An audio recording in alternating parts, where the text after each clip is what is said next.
Great pleasure. Welcome back to our show today. Man has been with us before. New York Times best-selling author Harlan Coben joining us. There's a brand new book out called Shelter, a Mickey Bolitar novel, one of his famous characters, and he joined us by telephone today. How are you, Harlan? Hey, Doug, how are you? I'm doing great. Good to talk to you again. I think it's been about a year or so since we had you on when the last book came out. First of all, congratulations again on another winner here. I had a chance to read through it over the weekend. It was a lot of fun to read. Thank you.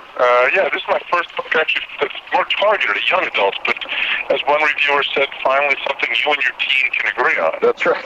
So I hope Shelter is that book for everybody. Well, I read through it. I know you say it's kind of geared to young adults, but it has a kind of a mature story to it, if I can use that term. It isn't a novel where you think, well, these are geared just for kids. I think adults can enjoy it too, even though you didn't gear it for them. You know. I agree with you. I mean, I did not want to talk down to the kids. I did not want to oversimplify. Really, Make Shelter is very similar to my adult novels. The biggest difference being that the hero is now, protagonist is now 15 or 16 rather than 40-ish.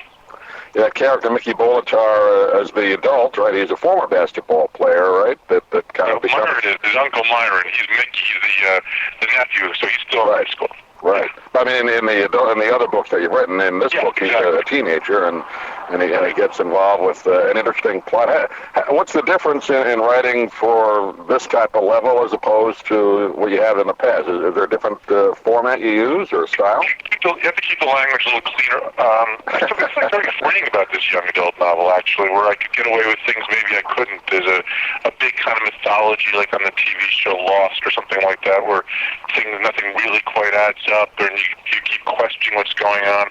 I think Shelter is one of my most suspenseful books. It's always what I want to do. I always want to write the book that you take to bed and you think, I'll just read for 20 or 30 minutes, and the next thing you know, it's 4 in the morning and you're kind of cursing me out because you have to think about what happened. And I think Shelter does that as well as any book I've done. And the ending of Shelter, the last sentence, will make the reader gasp out loud. I guarantee they won't see it coming. So.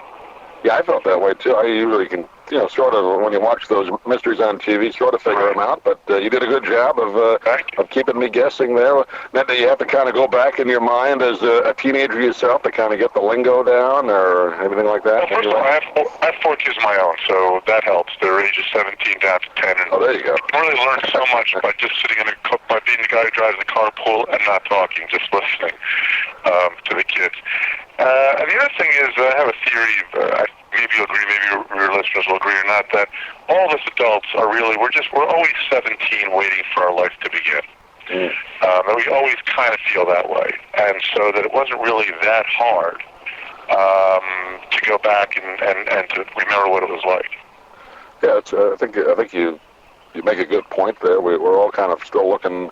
Hopefully, you're looking to the future, no matter what you're doing now. And I think you make a good point. That's the kind of attitude I had by the character and reading about it in this particular book. And I think I've asked you this before, but I like to ask people who write mystery novels, what's your format for plotting out your story? Do you write an outline?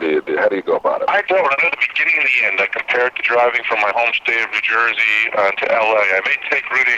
Chances are I'll take the Suez Canal or stop in Tokyo, but I pretty much always end up in L.A. So I've heard also that once you get into a book, sometimes the characters may take you in a different direction than you thought originally. Does that ever happen to you? Things take you in a different direction. I don't know if it's quite as cute as authors make it out to be when they sort of say, the character comes to life and takes over. I mean, we are the story.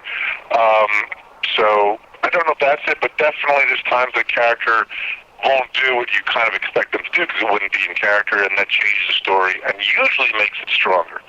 I love when I have a moment where I think something's going to happen pretty simply, but then all of a sudden I realize, no, the character wouldn't say X, he would say Y, and then it goes in a whole different direction. I love that. You got some great dialogue in the book. Is that a challenge for you to write dialogue, or does that come easy to you? It does come easier to me. Nothing comes easy to me, let's put it that way. Writing is always a pain in the neck, and it's always really hard and all of that. But dialogue is one of the things I think I do fairly well after some time. Trying to figure out how somebody would say something.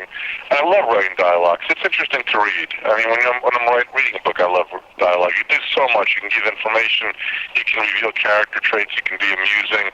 You can do it all in dialogue. Yeah, I think that adds a different aspect to it. If you're just describing everything, then you're not really getting into the characters as much as you probably could. So the dialogue helps, doesn't it? And just people listening to us right on the radio, they learn more about us by the way we talk, the phrases we use, just the way we articulate is really much better than saying, okay, then my parents died when I was 26 years old, blah, blah, blah. Mm-hmm. You learn more about a person by listening to them talk than you could in pages of description. And you base this book, as many of your novels, based up in New Jersey, where you live. Living up in that area myself, I recognize some of the areas. Of course, you talk about Newark and all those areas, so that kind of fits in with the scenery, doesn't it? Yeah, I like to do a lot with the Newark, the suburbs around New York City itself. Those are always that's my milieu. That's where I do quite a bit of work. Yeah, it's a great setting for any type of story there. And this one is called Shelter, a Mickey Bolitar novel, and we've been talking with Harlan Coben. Harlan, I give out your website. People can get a hold of you with the book. Yes, Harlan Coben's website is harlancoben.com. I came up with that name myself. I don't want to brag, but harlancoben.com. And it's actually really cool. If you go to it now on the front page, it's a really cool book trailer, like a movie trailer, very exciting with action and all of that, for Shelter, which I think is kind of neat, something different that they were trying to do now to market books. So I hope people enjoy it. Great. I also understand there was a song either written for or inspired by this novel, too. That's one of my favorite singer-songwriters who I mentioned in the past book, and we became friends, got an advanced copy of Shelter and wrote a beautiful, lyrical, haunting song called Shelter by Dave Berkeley. You can get it on iTunes, or if you go to harlancoben.com and click the Mickey Bolitar link, you can actually hear the song on my site or David Berkeley's site. So I think it's going to be a big hit song, too. So it's really beautiful. I'm just really moved by it. Yeah, that's great. And obviously you're probably working on another book now. Well, when can we expect the next one to come out? March. The adult book called Stay Close, all new characters, and I'm trying to write it now. Great. Always a challenge. We'll look forward to talking to you next spring when that comes out. And again, not that you need it, but good luck on this one. I'm sure it'll be another bestseller, and we'll talk to you soon. I appreciate it, Doug. Thanks so much. Great.